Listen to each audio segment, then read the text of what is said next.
Over 6 years ago, I was driving through Winslow, Arkansas, looking for things to photograph, when I came across a fence made of bicycles.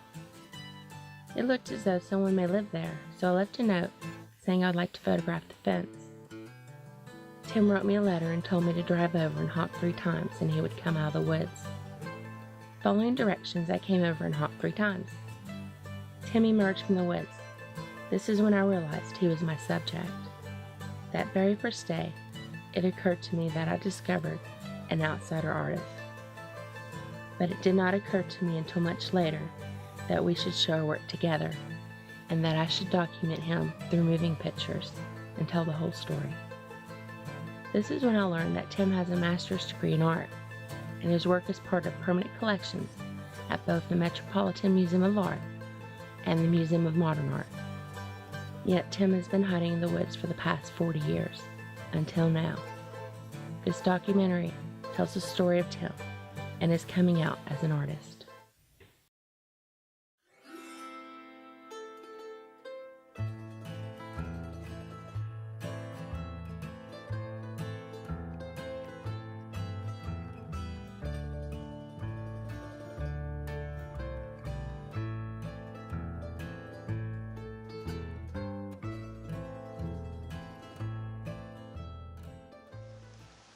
I actually can use my hands. Did you notice almost all the time I had 2 hands on the pen? I got carpal tunnel or something on this thumb, and it don't like a big job. So my left hand has learned to always do the work on this thumb. It slowly evolved into that. Because my thumb would wear out if it had to, by itself, keep holding them pens. And they say Degas, when he got in his 80s, his son had to wire a brush to his hand so he could paint. His arthritis was so bad.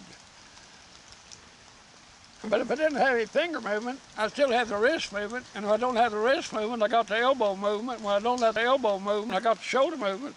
Like, see what I think I can do? I can make circles with my fingers, make circles with my wrists, make circles with my elbows, and make circles with my shoulders.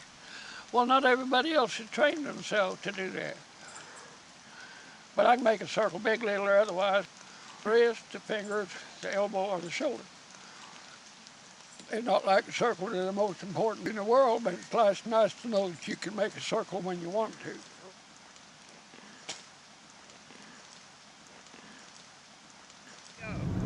You're going to be photographing this opening tonight? Yes. Okay, what's your policy? Say, if I was talking to somebody, you have where they're looking at the camera or where I am? Or just catch it whichever way it happens to be? Greg's just going to kind of try to keep up with you the best he can. You're going to have to be telling people to get out of the way for certain shots?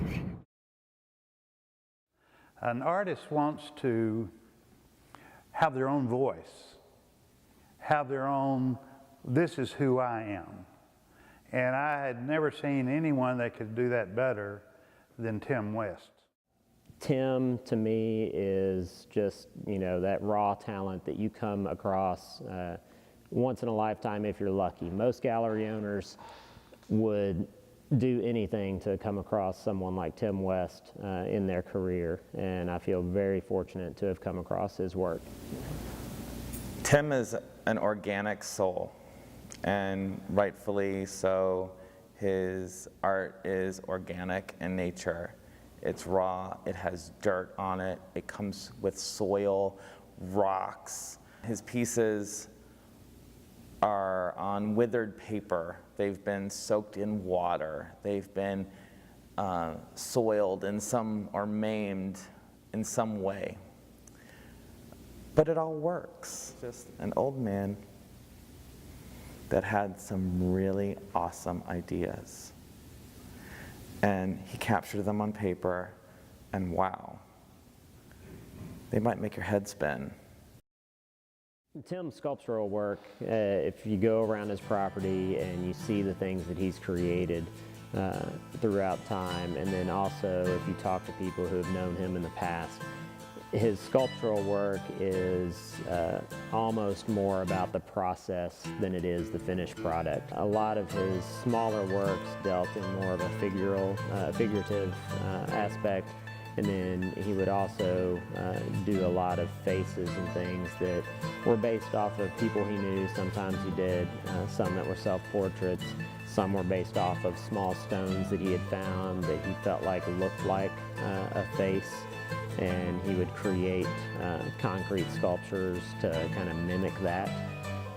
And then out on his property, they would just be these, very intricate, very multimedia pieces where he would incorporate stone and concrete, chains and metal, and just anything that he could find to create these sculptural pieces.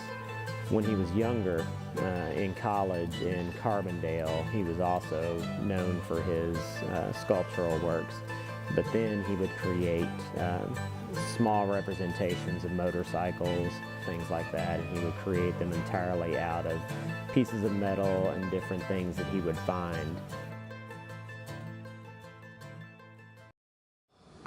Well, why we do art? Well, then they could say, well, why does some believe there's a God? Why does some believe there's not a God? Or why do some people wonder why we're alive and other people just go on and live and don't care?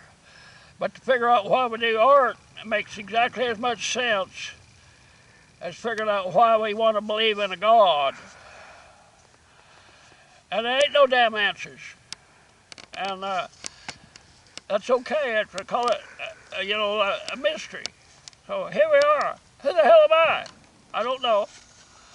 And it's just something to do. It's an urge. It could be a 10th cousin to a sex urge. And even if you're not doing pornographic art, it still could be related to some kind of... People might see like raising a family as a creative enterprise. I don't know whether it is or not. But trying to figure out what the hell I'm doing, you probably can't, and then I can't. I don't really know. So I give up trying to pretend that I know what it's all about. My every child